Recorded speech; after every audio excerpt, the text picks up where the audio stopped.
ආයුබෝවන් දරුවනේ හෙළබස YouTube නාලිකාවට ඔයාලව සාදරයෙන් පිළිගන්නවා. ඉතින් දරුවනේ ඔයාලට කොහමද? සාමාන්‍ය පෙළ විභාගයට තව දවස් 2යි නේද? ඉතින් අපි දැන් සූදානම් වෙන්නේ ඔයාලට මේ දවස් 2 ඇතුළත විචාරවලට උපරිම ලකුණු ගන්න හරියටම අනුමාන ටික දෙන්න. සිංහල ප්‍රශ්න පත්‍රයට අනිවාර්යෙන් ඒ සාමාර්ථයක් ලබා ගන්න ඔයාටත් පුළුවන්. එහෙනම් මේ වීඩියෝ එක මුල ඉඳලම අවසානය දක්වාම නරඹන්න. ඒ වගේම පහළ තියෙන බෙල් අයිකන් එක ක්ලික් කරලා channel එක subscribe කරන්නත් අමතක කරන්න එපා.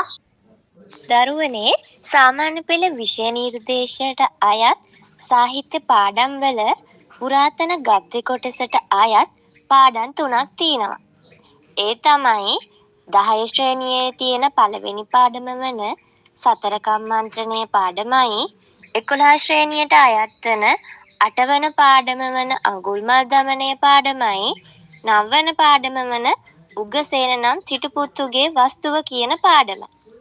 මේ පාඩම් 3 ඇතුරින් දරුවනේ මෙවර සාමාන්‍ය පෙළ විභාගයට අඟුල්මල් දමනය පාඩම ඇසුරෙන් ඔයාලට විචාර ප්‍රශ්නයක් සෑදෙයි කියලා මම අනුමාන කරනවා. එතකොට දරුවනේ මෙන්න මේ අඟුල්මල් දමනය කියන පාඩම ගත්තට පස්සේ මේ පාඩම ඇසුරෙන් මෙන්න මේ ආකාරයට විචාර ප්‍රශ්න සෑදෙන්නට පුළුවන් කියලා මට හිතෙනවා.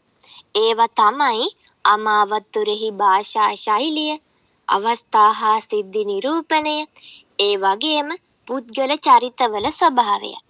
පුතේ ඔයාලා මෙන්න මේ කරුණු ටික පිළිබඳව වැඩි දුරටත් අවධානය යොමු කරලා මෙන්න මේ ටික බලාගෙන යන්න විභාගයට යනකොට. මේ වගේ ප්‍රශ්නයකට විචාරයක් ලියද්දී ඔයාලා ලියන්න ඕන මෙන්න මේ ආකෘතියට අනුව. මුලින්ම විචාරයට හැඳින්වීමක් ලියන්න ඕන.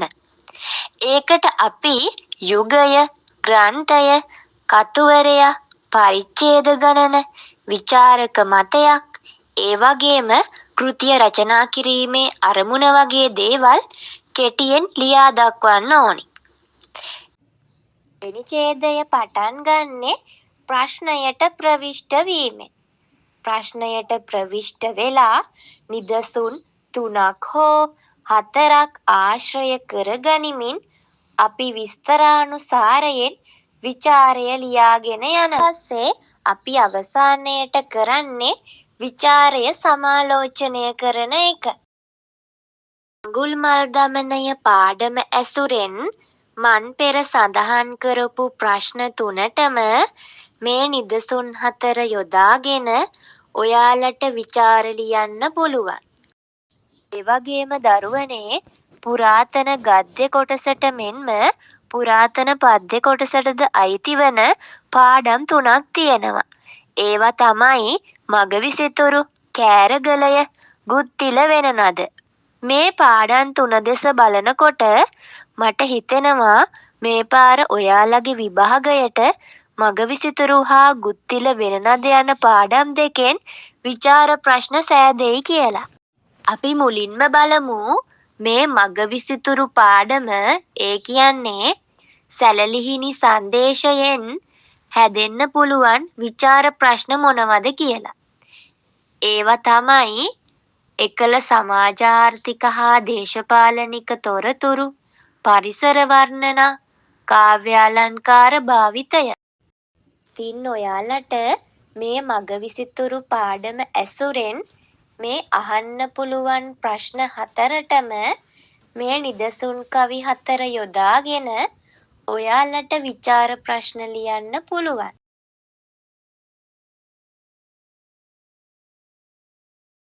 ඊට පස්සේ අපි බලමු ගුත්තිල වෙනනද පාඩමෙන් අහන්න පුළුවන් විචාර ප්‍රශ්න මොනවද කියලා.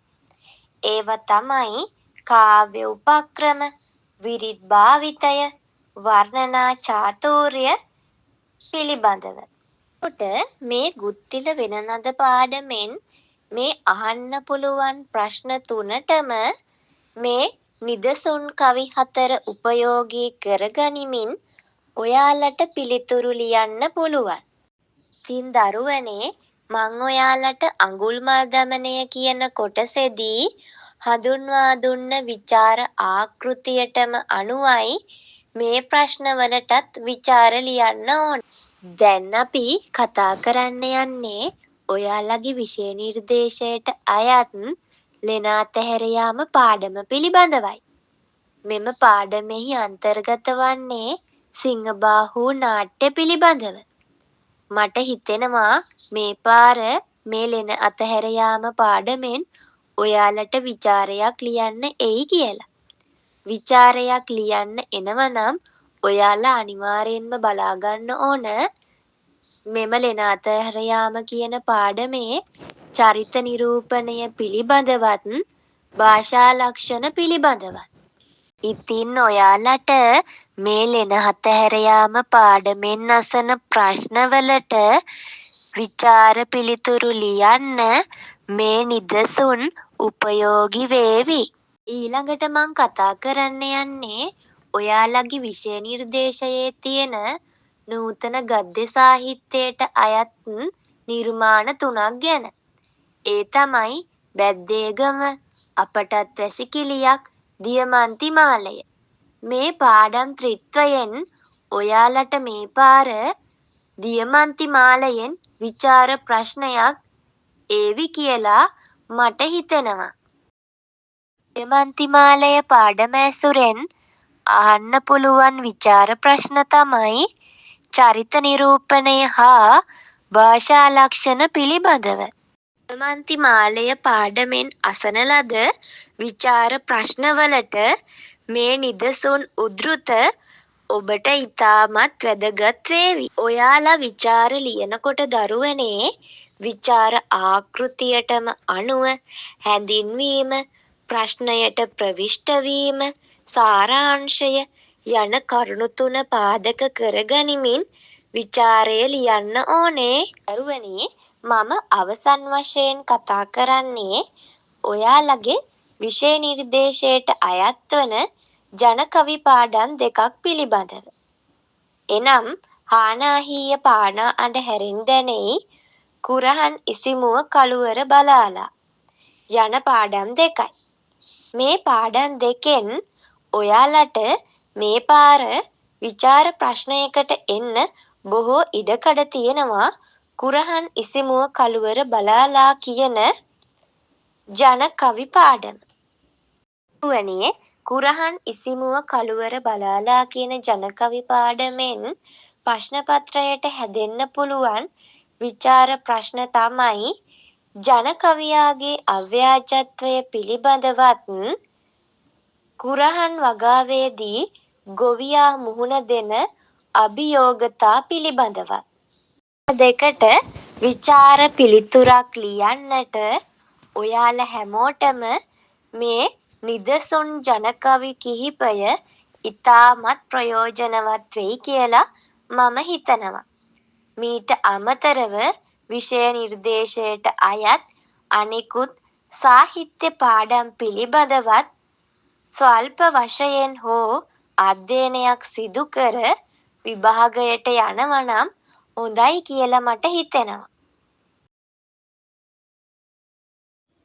ඉතින් දරුවනේ ඔයාලා හැමෝටම සිංහල විෂයට ඒ සාමාර්ථයක් ලැබේවා කියලා මම හදවතින්ම ප්‍රාර්ථනා කරනවා.